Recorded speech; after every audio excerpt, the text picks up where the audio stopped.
하나님께서 요셉에게 꿈을 꾸게도 하시고 또 꿈을 해석하게도 하시면서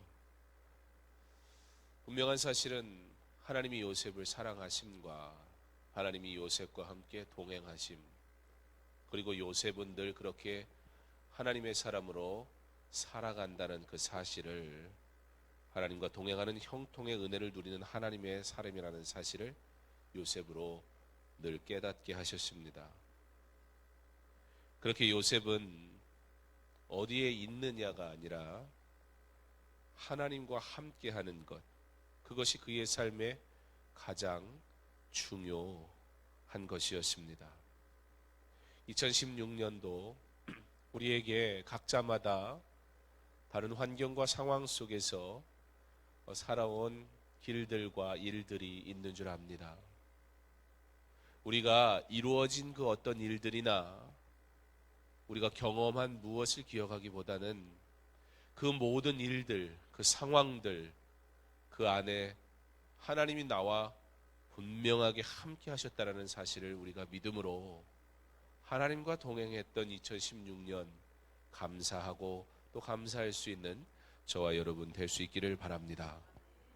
요셉은 그렇게 꿈을 꾸며 하나님과 동행했고, 요셉은 그렇게 친위 대장의 집에서나 그리고 혹은 감옥에 있을 때나 이제 애굽에서 바로 이외에는 그보다 더 높은 사람이 없는 그런 총리의 자리에 있을 때나 언제나 그는 그가 누구냐로 위로받지 않고 그가 무엇을 얻었느냐로 축복받은 사람이라 얘기하지 않고 그는 언제나 어디에서나 하나님의 축복받은 하나님의 사람으로 살아갔음을 기억할 때에, 사랑하는 성도 여러분, 저와 여러분은 하나님의 자녀인 줄 믿으시기 바랍니다. 하나님이 저와 여러분 눈동자같이 보호하시는 줄 믿으시기 바랍니다. 우리가 하나님의 자녀 되었음을 믿으시기 바랍니다. 그러므로 우리는 1년 365일 하나님의 축복을 받는 하나님의 사람인 줄 믿으시고 우리 하나님으로 즐거워하고 우리 하나님으로 만족하고 오직 하나님께 영광 돌리며 살아가는 저와 여러분 될 수 있기를 간절히 소망합니다. 오늘 말씀은 요셉에게 주신 하나님의 꿈, 첫 번째 그에게 꾸게 하셔서 그 일로 인해서 참 많은 어려움도 겪게 됐는데, 그리고 그 꿈 이후에 많은 꿈들과 꿈 해석이 있었지만 그 모든 것이 이루어지기까지 가장 먼저 주어진 꿈임에도 불구하고 아직까지 응답되지 않은 것 같은 그 꿈이 오늘 분명하게 응답되어지는, 그리고 그 꿈의 목적이 무엇인지 이제 분명하게 알게 되는 꿈에 대한 이야기가 기록되고 있습니다. 때에 요셉이 나라의 총리로서 그 땅 모든 백성에게 곡식을 팔더니 요셉의 형들이 와서 그 땅에서 그 앞에서 땅에 엎드려 절하매. 실제 그가 이것 때문에 고생했잖아요. 오늘 요셉이요, 마음이 복잡했을 거예요. 이거 솔직히 별로 기억하고 싶지 않은 일이에요. 그 꿈 얘기 때문에 하나님 그 꿈 꾸게 하시고 그 꿈 얘기했다가 지금 요셉이 당한 그 험한 인생길 생각하면 여러분 얼마 지난 뒤인 줄 아세요? 무려 20여 년이 지나고 나서 지금 이 일이 일어나는데 그동안 얼마나 고생 많았습니까? 지금 총리가 되긴 했지만 요셉이 이 자리에서 20년의 그 고난의 길을 설명하면 정말 철야해야 될지도 몰라요. 날밤새도 이거 얘기 다 못해요. 지금 애굽의 총리가 돼서 형들이 지금 자기 눈앞에 있는데 뭐 하고 있어요? 자기 앞에 엎드려 절하는 거예요. 와, 이게 뭐예요? 그 꿈이 다시 생각이 나는 거예요. 이거 말로 표현할 수 없는 이 상황 속에서 지금 요셉이 하나님의 꿈을 다시 한번 기억하게 됩니다. 처음에 그 꿈을 꾸게 하셨을 때 요셉 이 꿈을 통해 하나님이 무엇을 행하려 하시는 건지 잘 몰랐어요.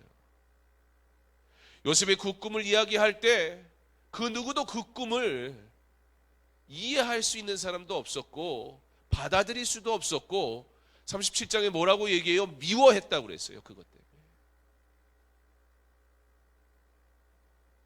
마음 한편에 늘 아픔으로 남아있었던 그 꿈, 가족과 헤어지게 되는 이유가 되었던 바로 그 꿈, 그래서 별로 기억하고 싶지 않은, 그러나 잊으려 해도 잊을 수 없었던 그 꿈.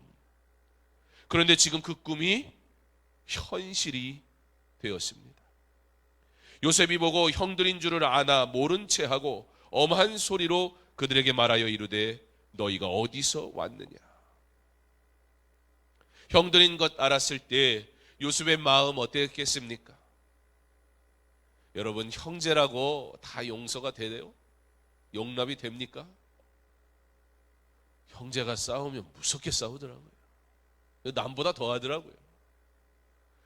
속속들이 뭐가 약점인지 뭐가 문제인지 너무 잘 알아가지고요, 어떻게 하면 가슴 아프게 얘기해야지 너무 잘 알아요. 그 형들이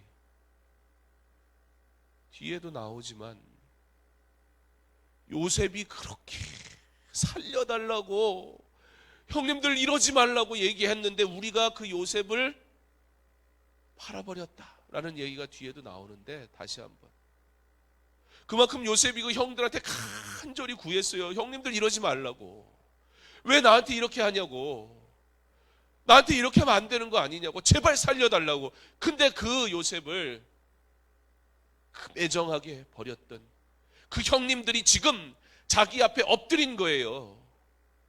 흉년이 찾아와서 죽게 생긴 그때 애굽은 하나님께서 요셉에게 바로의 꿈을 해석하게 하심으로 곡간에 충분한 곡식을 갖고 있게 돼서 지금 완전 갑 중의 갑이에요. 요셉이 지금 이거 곡물 주지 않으면 다 죽게 생긴 거예요.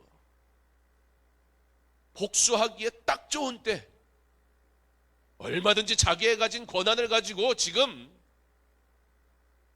마음대로 그 아팠던 그 마음, 괴로웠던 그 심정 얼마든지 복수할 수 있는 그런 상황이 요셉 앞에 펼쳐져 버리고 말았습니다.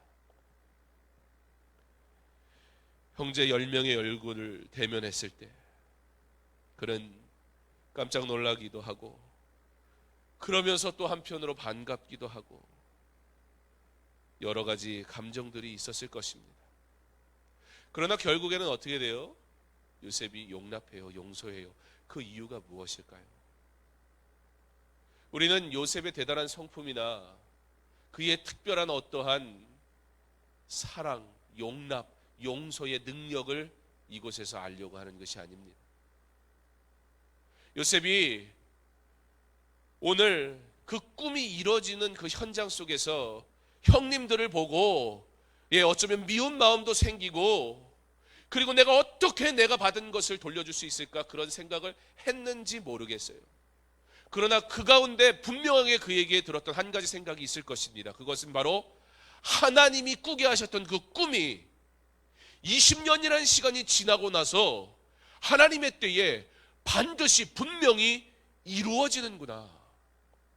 오늘 그가 권위 있는 자리에 앉아 형제들이 그에게 엎드리지만 그가 이 권위가 자신의 것이 아님을 깨달을 수밖에 없었을 거예요. 아, 하나님이 이 때를 위해서 인생이 단 한 치 앞도 볼 수 없고 그 어떤 지식으로도 아무것도 할 수 없는 이 인생이, 그러나 하나님은 지혜로우시고 하나님은 은혜로우시며 하나님은 그의 백성을 구하시는 분이시기에 하나님께서, 이미 앞서가시는 그 하나님께서 놀라운 은혜로 오늘 이 때를 위해 준비하셨구나 라는 사실을 그가 기억할 때 그는 지금 내가 형제들을 용서해야지, 그런 거 생각할 겨를이 없어요.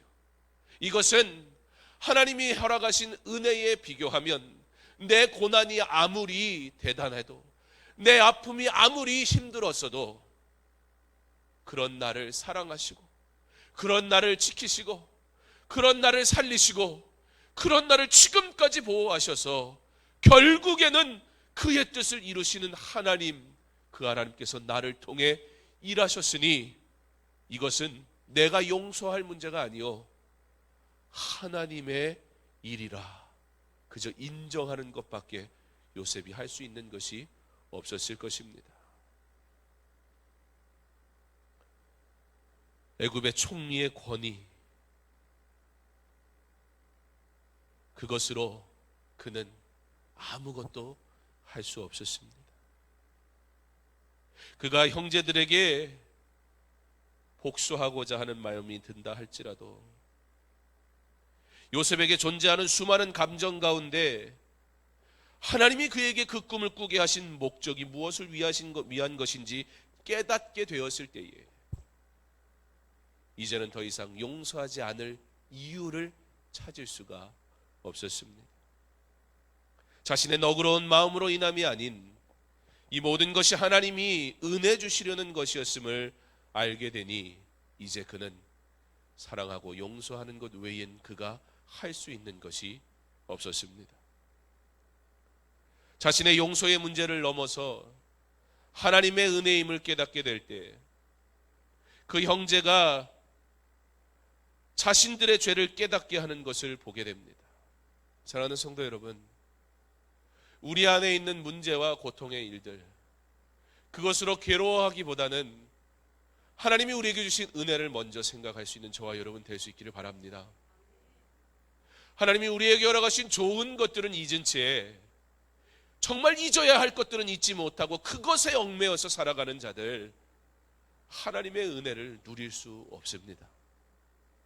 20년이라는 세월 동안 당했던 그 수많은 고통과 고난의 문제, 그리고 이제 자신에게 주어진 권력, 그리고 자기에게 엎드려져 있는 형제들의 모습을 보며 하나님의 일이 얼마나 정확한지 깨닫게 됐을 때 요셉은 용서하고 말고의 문제가 아니라 하나님이 우리와 함께 하시고 하나님이 변함없이 일하셨구나 고백할 때 그는 그저 하나님이 주신 그 놀라운 사랑, 그것을 기억함으로 그냥 용납하게 되는 거예요. 근데 여러분, 그것을 용납하게 될 때 어떠한 일이 일어나는지 보세요. 그들이 서로 말하되 우리가 아우의 일로 말미암아 범죄하였도다. 그가 우리에게 애걸할 때에 그 마음의 괴로움을 보고도 듣지 아니하였으므로 이 괴로움이 우리에게 임하도다. 지금 어떻게 해야 이것을 얻을 수 있을까? 어찌할 바를 몰라 있는 그때에 그들이 막내 아우를 데려오라는 그 얘기를 들을 때 그 10명의 형제들이 번뜩 생각이 나는 게 요셉이 생각이 난 거예요. 요셉이 지금 자기 앞에 있는 줄 꿈에도 생각하지 못한 채 지금 성경이 기록한 대로 통역하는 사람이 있었어요.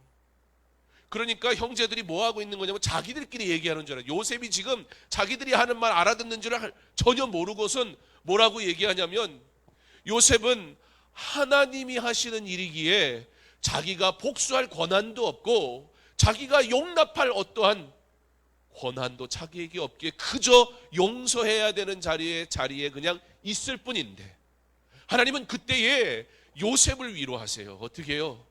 형제들로 말하게 하세요. 뭐라고요? 요셉을 기억하게 하는 거예요.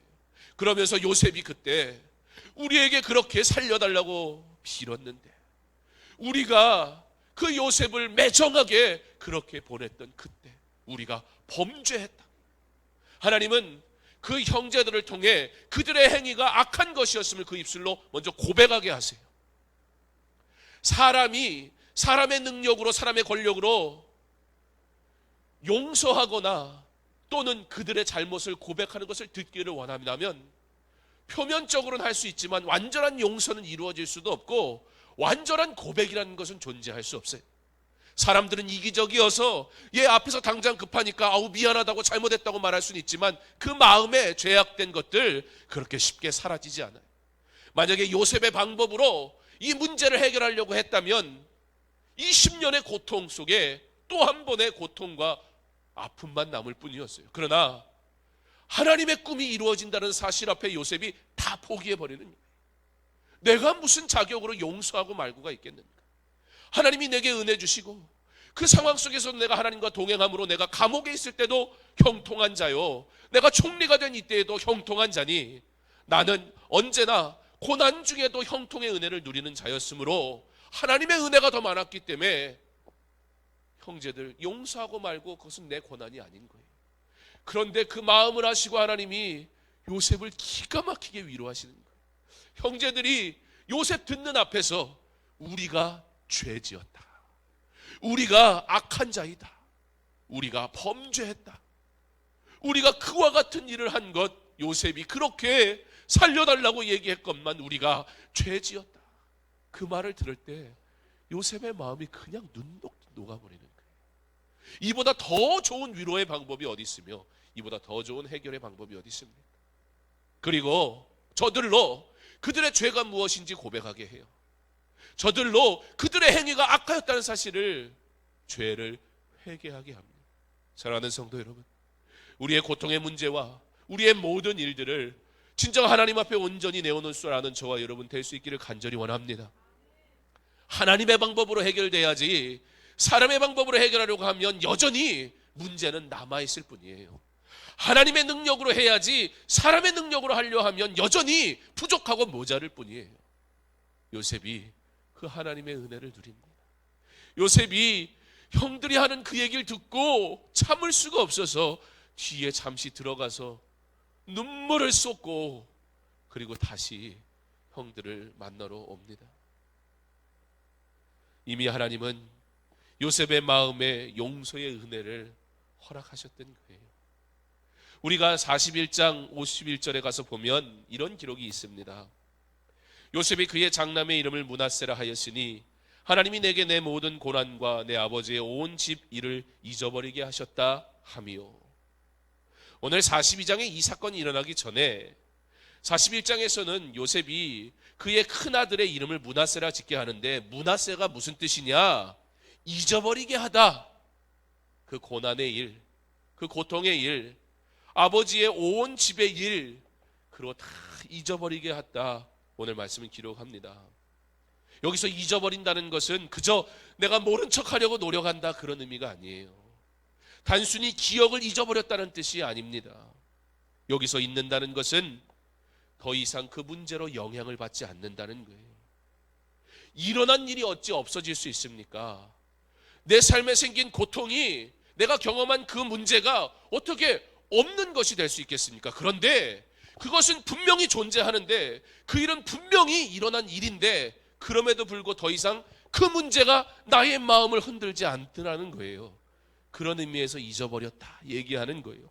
더 이상 그 일로 인해 그의 신앙과 삶에 어떠한 영향도 받지 않더라는 거예요. 사랑하는 성도 여러분, 여러분의 삶의 고통의 문제가 여러분의 마음을 흔들지 않도록 하나님 나로, 하나님의 은혜로 고통의 문제도, 내 삶의 그 어떠한 어려움도 나의 믿음을 흔들지 않게 하옵소서.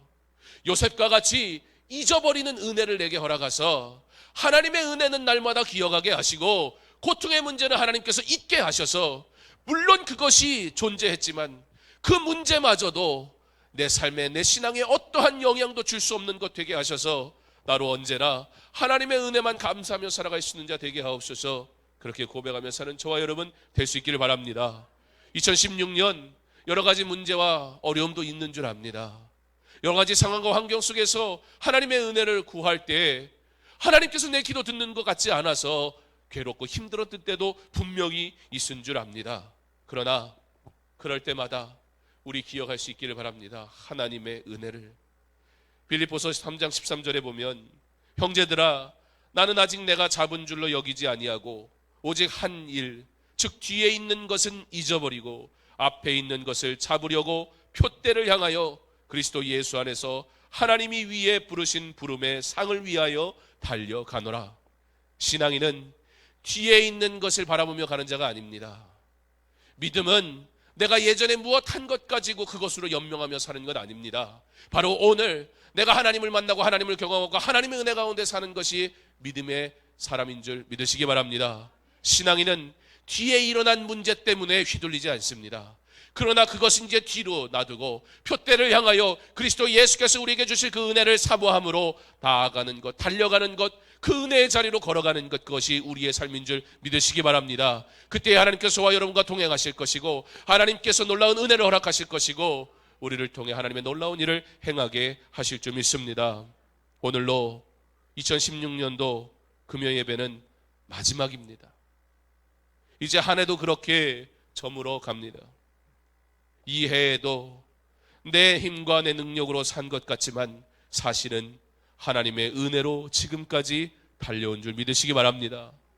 혹여나 성도 간에나 부모, 자녀, 이웃 등과의 사이에 남겨진 갈등과 용서치 못한 문제가 있다면 우리가 받은 은혜를 기억하고 우리 문제는 잊어버릴 수 있기를 바랍니다.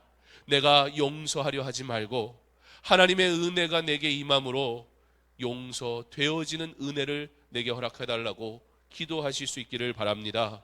잘못된 생각들이 나를 지배하지 못하도록 용서할 수만 가지 이유와 은혜를 주신 하나님께 그저 그 문제를 내어놓을 때 하나님은 내게 주신 은혜로 하나님을 사랑하게 하심으로 문제 속에서도 평안을, 범사의 형통함의 은혜를 우리에게 누리게 하실 줄 믿습니다. 그때의 회복이 일어납니다. 그때의 은혜가 넘칩니다. 그때의 사랑이 우리의 삶을 둘러싸게 될 것입니다.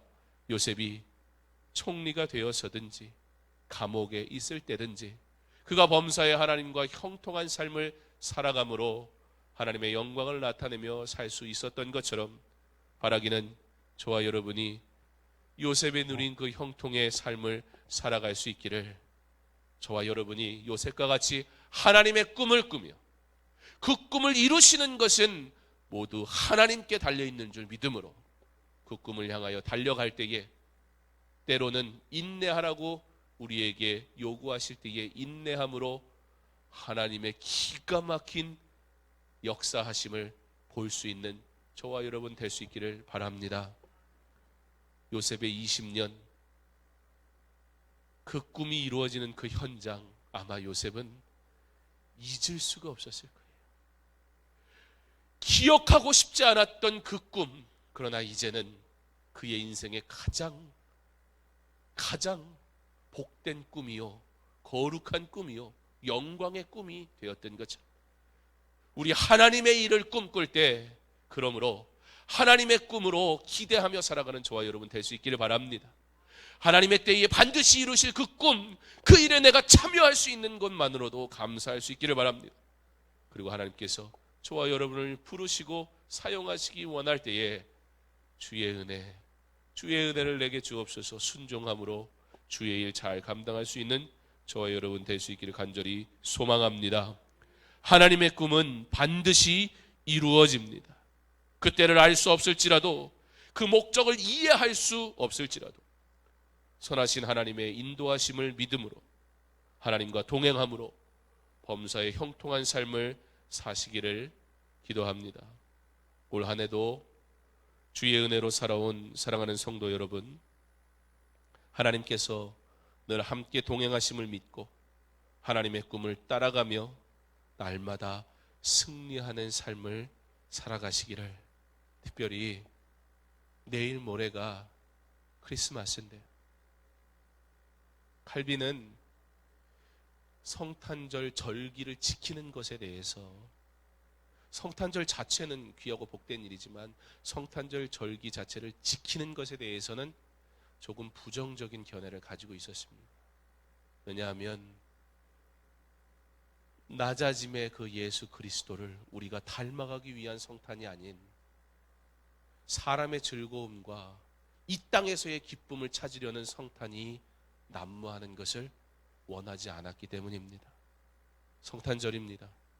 우리 주님 이 땅에 오신 것은 기쁘고 복된 일입니다. 그러나 그와 동시에 한 가지 우리가 기억해야 할 것이 있습니다. 그분이 이 땅에 오신 목적이 무엇인지, 높은 보좌를 버리고 이 땅에 낮아짐으로 오신 그 성탄이라면 우리도 그저 우리끼리 좋고 많은 성탄이 아니라 진정 낮아짐에 순종함으로 그 제자의 길, 십자가의 길을 걷기를 원합니다. 고백하는 성탄이 될 때 진정 성탄절이 참 성탄의 의미를 가지게 될 줄 믿습니다. 사랑하는 성도 여러분, 이 세상에 살아가는 동안 때로는 고난이, 때로는 문제가 있을 때가 있을 것입니다. 그럼에도 불구하고 우리 하나님과 동행하시기 바랍니다. 그때에 하나님의 형통의 은혜가 저와 여러분과 함께 하실 줄 믿습니다.